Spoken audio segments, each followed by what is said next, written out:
Good morning class. So today we will start on with our next part of the chapter, that is biological classification. In the previous lesson we have learned about different types of classification systems, right? So within this classification system, the 5 kingdom classification system was being widely accepted by different scientists. It was given by R.H. Whittaker.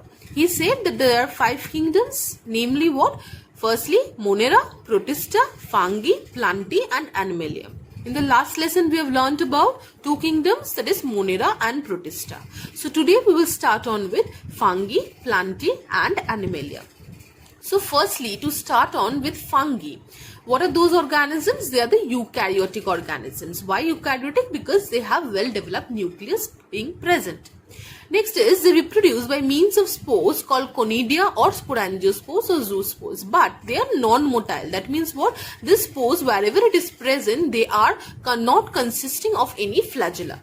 Next is they exhibit the phenomenon of alternation of generation. Now what does this word alternation of generation means? That means within this life cycle, 2 phases are being present. What are those? One is gametophytic phase and another one is sporophytic phase. Gametophytic is the haploid phase and sporophytic is the diploid phase. So what happens is plant, they alternate between this gametophyte and sporophyte.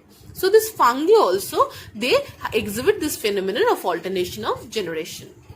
Next is the vegetative body of the fungi may be unicellular, firstly one-celled, or composed of multiple threads or microscopic threads called hyphae. So there are some thread-like structures which are referred to as hyphae, and whenever this hyphae forms a network, they are known as the mycelium. The structure of the cell wall in case of fungi is consisting of chitin. Their storage food is starch, and this fungi, the nutrition is saprophytic, parasitic or symbiotic. Saprophytic, that means they depend on the dead and decaying organisms. The parasitic means they're depending on the host organisms, and symbiotic means they're having a mutual relationship. Next is the reproduction in fungi is both by sexual as well as asexual means. So both type of reproduction is being taking place. The sexual state is referred to as what? Teleomorph, and asexual state is referred to as anamorph. So these 2 phases or states are being present. Now we'll move on to the different types of fungi or the classification of fungi. So within this fungi, 4 main types are present. What are those? Phycomycetes, Ascomycetes, Basidiomycetes and Deuteromycetes. Out of this 4, this last one, Deuteromycetes, is referred to as fungi imperfecti. Why? Because this Deuteromycetes is not having any sexual mode of reproduction. Apart from this, the other 3 are having sexual mode of reproduction. Firstly, if we come about Phycomycetes, there are different, classes are being differentiated on the basis of different characters. What are those? Hyphae, type of reproduction, characteristic spore, origin of spore, and obviously the examples. Firstly, the Phycomycetes. Phycomycetes, the hyphae is aseptate. That means what? We have read the thread-like structures are called hyphae. So whenever this hyphae are not having any divisions in between, that is referred to as aseptate. The type of reproduction is asexual and sexual both. The characteristic spore are what? Sporangiospore, zygospore or oospore. So 3 types of spore can be noticed over here. And what is the origin? Sporangiospore are being originated from sporangiophore, and the zygospore or oospore are being originated by the fusion of nuclei. And what are the examples? You can see several examples are written over here. Please go through these examples. Next is Ascomycetes. In this case, the hyphae is septate. Septate means what? The hyphae thread-like structures, they're having divisional patterns. Even the Basidiomycetes and Deuteromycetes, they're all 3 are having this septate hyphae. Next, coming to the reproduction part, in case of Ascomycetes, both asexual as well as sexual reproduction is taking place. In case of Basidiomycetes, only sexual reproduction. And in case of Deuteromycetes, as I have mentioned earlier, only asexual mode of reproduction takes place. What are the characteristic spore? In case of Ascomycetes, it is blastospore, which is originated from budding, conidium, which is originated from conidiophore, and ascospore, which is originated from ascus. In case of Basidiomycetes, one type of spore is being present, that is Basidiospore, which is originating from Basidium. And in case of Deuteromycetes, that is Fungi imperfecti, 2 types of spore are being present. One is Thallospore from thallus of the hyphae, another one is Conidium from Conidiophore. Apart from that, some examples are also mentioned. I would request everybody to go through these examples and learn it. Next kingdom, that is kingdom plantae. So we all have a basic idea of the plants. What are they consisting of? Firstly, if we consider, they're obviously eukaryotic in nature because they have well-developed nucleus presence. Secondly, they consist of chlorophyll. Chlorophyll is what? The green pigment, right? Present within the chloroplast. So what is the function of this chlorophyll? This chlorophyll are able to photosynthesize, right? So the plants, they can prepare their own food. The cell walls, they're developed and they are surrounded by cell wall, which is present only in the plant cells. The cell walls are comprised of cellulose. In case of fungi, we have seen that the cell walls are composed of chitin, but in case of plantae, it is cellulose. Next is they have the ability to grow by cell division, so they can divide. There are certain areas or growing points in which the cell division takes place, and the plants, they can divide and grow. Next is the plants, they have tissue and organs. So the plant tissues and plant organs are definitely being present, and as I've mentioned, the next point, they obtain their energy from the sun through photosynthesis. So in the presence of this chlorophyll molecule, they obtain energy from the sun and ultimately they photosynthesize to make their own food. The reproduction is what? They reproduce by both sexually and asexually, and alternation of generation is also found in plants. So I have mentioned about alternation of generation. I hope you have understood about this fact, alternation of generation. The details of this alternation of generation we will study in the next chapter. So the plants, they obviously they lack motility. They cannot move, right? So this plant kingdom, if we divide this plant kingdom, it is into two types. One is cryptogamy and other one is phanerogamy. Cryptogamy are the non-seeded plants and phanerogamy are the seeded ones. So within this cryptogamy, three are present: Thallophyta, Bryophyta and Pteridophyta. And phanerogamy, they are consisting of gymnosperms and angiosperms. So the details of these classes we will study in the next chapter, that is chapter number 3. The next type of kingdom is kingdom Animalia. We are also included within this kingdom, right? So we'll see the characters of this kingdom Animalia. Firstly, they are eukaryotic, multicellular and heterotrophic organisms. Firstly, if we consider about the plant kingdom, they are eukaryotic definitely, but they are autotrophic in nature because they can prepare their own food, right? But this Animalia, they are eukaryotic again, having well defined nucleus, multicellular, that is many cells are present, and heterotrophic means that depending on the other organism. The word heteros is coming from the word other, and tropos means the food level. So the food level, they're depending on the others. So naturally they're depending on the other organisms for the food.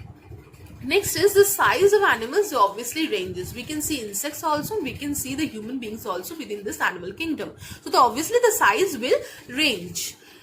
The animal cell organelles, what are those? The nucleus, mitochondria, Golgi body, endoplasmic reticulum, ribosomes, lysosomes, vacuoles, and most importantly centrioles and cytoskeleton. Why? Because the centrioles and cytoskeletons, they are present only in this animal cells. The details again we will see in chapter number 4. They have tissue, organ or organ systems. So all these types of systems are being present in this animal kingdom. The organ systems are what? The skeletal system, muscular system, digestive, respiratory, excretory, each and every immune system, endocrine. So each and every systems are being referred within this organ system. And these animals, most importantly, as also we can ability to have a movement, and they show rapid movement as compared to the other organisms. So depending on this kingdom, there are different phylums which are being established. What are those? Podifera, Cnidaria, Ctenophora, Platyhelminthes, Aschelminthes, Annelida, Arthropoda, Mollusca, Echinodermata, Hemichordata and Chordata. So these details also we will study in the next chapter, that is chapter number 4. So this is all about the 5 kingdom classification. Now there are certain organisms such as viruses, viroids as well as lichens. These were not being included within this 5 kingdom classification system. So this 5 kingdom classification system as proposed by Whittaker, they did not classify any virus, viroid or lichen in any group. Okay, so these viruses are non-cellular organisms that are characterized by inert crystalline structure and outside living cell. So it has a specific structure. An inert virus outside the cell is called virion. So an inert virus which is outside the cell means which is external to the cell, that is referred to as a virion.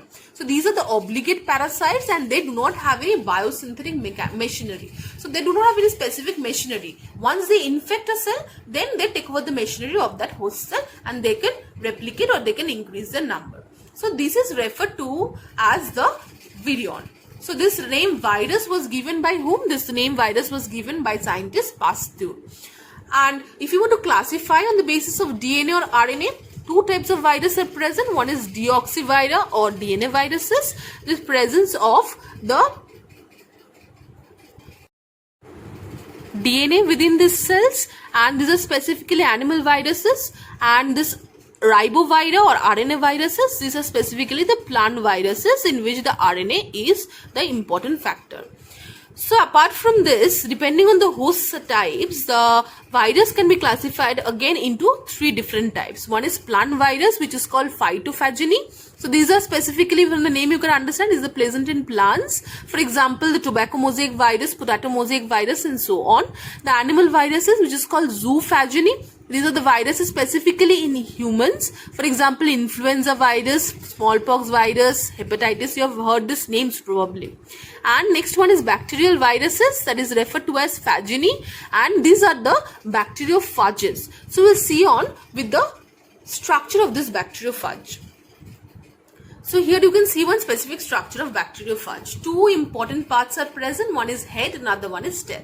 So within this head region, the DNA is being present. Now what happens? There is one collar region which is a connection along with this tail, and there is one sheath which is able to move, right? And below the sheath there are some base plate which is present, and from this base plate there are some tail fibers or the spikes are being present. Now what happens whenever a DNA is being present over here? Suppose it is inserting that it is wanting to insert the DNA within the host cell. So what will happen? This head will ultimately push on this collar, and through the sheath it is ultimately entering through this long tail fibers into the host cell. So this bacteriophage can easily infect the other host cells. So this is one of the bacterial viruses. So here also you can see it is written. The shape of this bacteriophage is obviously it is a tadpole-like structure consisting of a head and a tail. And this head has a protein cover or a capsid. So here in this diagram you can see there is one cover-like structure. This is called the protein cover or the capsid, right? And there is a connector, there is a collar which is present in between the head and the cell. It is connecting both, and this collar possesses several whiskers, and through this tail there is a narrow cylindrical part which is a central hollow core or tube through which the viral DNA is injected to the host. So as I have mentioned that through this sheath there is one hollow tube like structure through which it is entering, the DNA is entering and ultimately into the host cell.